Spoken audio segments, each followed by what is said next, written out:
a couple weeks ago. We are on our third week of reading Dragon Slayers Academy, The New Kid at School.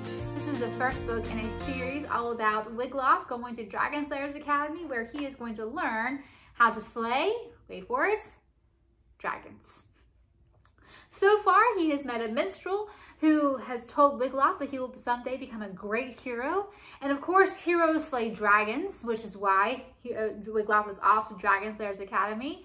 And on the way to Dragon Slayers Academy, he met a wizard named Zelnok, who gave him a magic sword called Shurkill that is both bent and covered in rust and not at all sharp. So we're not quite sure how this sword will help Wiglaf slay dragons, but I'm sure he'll find a way. Let's go on and let's read chapter 4. Wiglaf checked his map by the light of the full moon. Yes, this had to be the place. Dragon Slayers Academy.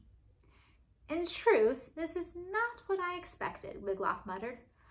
Okay, Daisy agreed, and Daisy is his pig.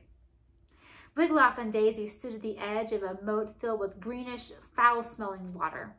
It reminded Wiglaf in many ways of Moana's cabbage soup. A rickety drawbridge led over the water to a gatehouse set in the middle of a broken-down castle wall. A tattered blue banner waved above the door. Bold letters on it spelled out DSA. Wiglaf drew a deep breath and started across the drawbridge. Daisy trotted at his side. Wiglaf pulled a chain by the gatehouse door. A bell sounded from deep within. After a time, the door cracked open. A short man with big eyes stared out at the travelers. He held a torch in one hand. Yes, he said. I am Wiglaf, sir, Wiglaf offered. I am here to study. Welcome to DSA, the man said, opening the door. Wiglaf saw that he wore an apron. Odd time to arrive, midnight, the man went on, and school started 2 weeks ago. But no matter. First things first, he held out his hand. 7 pennies, please. Alas, Wiglaf sighed, I have no pennies. And here is the man at the door that is greeting Wiglaf.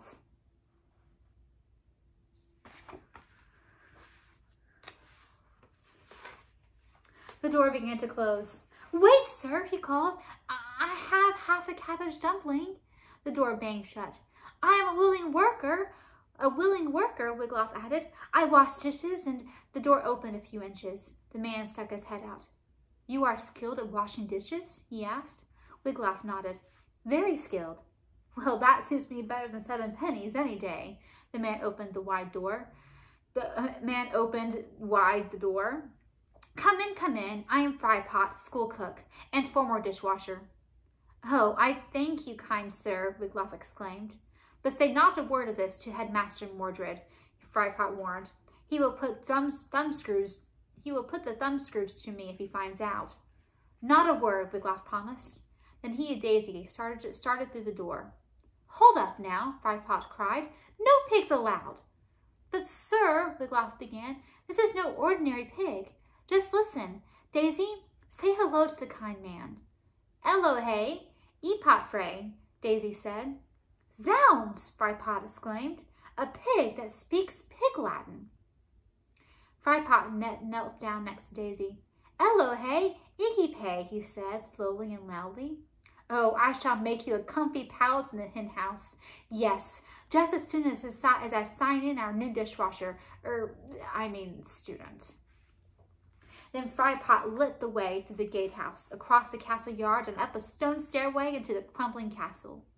Just inside the door, Frypot stuck his torch into a holder on the wall.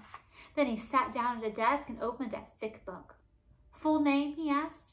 Wiglaf of Pinwick. Age? This shall be my 12th summer.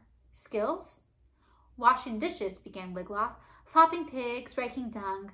I meant any skills that might be useful in dragon slaying, Frypot said. Wiglaf thought for a moment. Nothing comes to mind, he answered. Class 1, then. Frypot shut the book. He opened a cupboard and took out a blue tunic and a helmet. White letters on the tunic spelled out DSA. He gave them to Wiglaf. Your uniform, he said. The kitchen's that way, Frypot added, handing Wiglaf the torch. You can start on the dishes while I settle your pig. and the cook led Daisy toward the door. "Omke Iggypay," he said, "and tell me how you came by your enchantment. I never cook bacon, you know. Well, hardly ever." "What a poor sword," Wiglaf heard someone exclaim. He half opened one eye. He had not had much sleep. Frypot had not told him how very, very many dirty dishes there would be. Now Wiglaf saw two boys in DSA tunics standing at the foot of his cot. One was sandy-haired and plump. The other had straight brown hair and a serious face. He was holding Shurkill. "Have you ever drawn this sword in battle?" the boy asked. "No," Wiglaf answered. "Have you sliced off anyone's head with it?" "Of course not," Wiglaf exclaimed. "And I'll wager you have never killed a dragon with it either." "No," Wiglaf admitted, "but the sword is called Shurkill," he added, "so perhaps I shall. I am called Wiglaf." "I am Eric." The boy tossed Shurkill back onto Wiglaf's cot. "I sleep there." He pointed to the far side of the room. Wiglaf turned to see one of many lumpy cots just like his own. On the wall above, it hung a certificate which read, "Sir Lancelot Fan Club." Next to that hung a tapestry. It showed a knight plunging a sword into a dragon. Blood gushed from the dragon's side. "Yuck," thought Wiglaf. "I have not yet killed a dragon," Eric was saying, "but soon I shall. Not for the gold, but to rid the world of evil. I want—" "Pray save it, Eric," the plump boy cut in, "or we shall miss breakfast." He turned to Wiglaf, adding, "Don't worry, we are not all as eager as Eric." Wiglaf put on his DSA tunic and helmet and followed his roommates to a huge dining hall. Boys of all sizes sat at long wooden tables labeled Class 1, Class 2, and Class 3. A big boy was tossing slices of burnt toast to the air. Other boys punched and poked and pinched each other for the honor of catching them. The sight made Wiglaf feel a little homesick. Wiglaf got in line and picked up his tray. "What's for breakfast?" he asked Eric. "Fried eel on toast," Eric replied as he took a heaping plateful. "Eel?" Wiglaf cried. Eric nodded. "Mordred says eating eel is part of our training," he explained.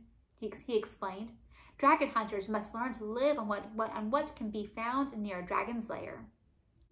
The boys carried their trays to the Class 1 table. Then Wiglaf watched as Eric scooped up a spoonful of greasy eel and eagerly stuffed it into his mouth. "Ugh," Wiglaf groaned. "How do dragon hunters do it?" The plump boy leaned over toward him. "They don't," he whispered. "Eels live in the castle moats. They do not cost Mordred a cent. That is the real reason we are served eel so often." "How often?" Wiglaf asked in dismay. "Too often," the boy replied. "By the way, I am Angus." Wiglaf stared in awe. "Angus the Avenger? Oh, you saw the notice." Angus smiled shyly. "Mordred only made me sound fierce to attract fierce pupils to his school." "Then you never killed a nest of dragon young?" Wiglaf asked. "Not exactly," Angus admitted. "I stumbled over an old dragon nest in the forest once and squashed some rotten eggs. Phew, did they ever stink!" He waved a hand in front of his nose. "It took weeks to get the slimy goo off my boots." "Then Torba the Terrible and Baldric the Bold?" Wiglaf began. Angus shook his head. "I'm afraid my Uncle Mordred sometimes stretches the truth." "The headmaster is your uncle?" Wiglaf exclaimed. "Imagine! So has anyone here ever killed a dragon?" "Not yet," Eric piped up, "but soon someone shall, and that someone shall be me." Clang, clang! A bell sounded and Eric slurped up the tail of his eel. "Finish up," Angus advised Wiglaf. "Stalking a fire breather class begins in 5 minutes, and it is way over in the East Tower." Wiglaf stared at his fried eel on toast, now cold and gray. Then he left it on his plate and hurried after Angus and Eric. Alright. And that's once again where we're going to finish up today, guys. We're going to once again and let next week see what else Wiglaf gets into, and hope that he doesn't have to eat too many more eels, because that does not sound very appetizing. But maybe at some point he might kill a dragon. Bye, guys.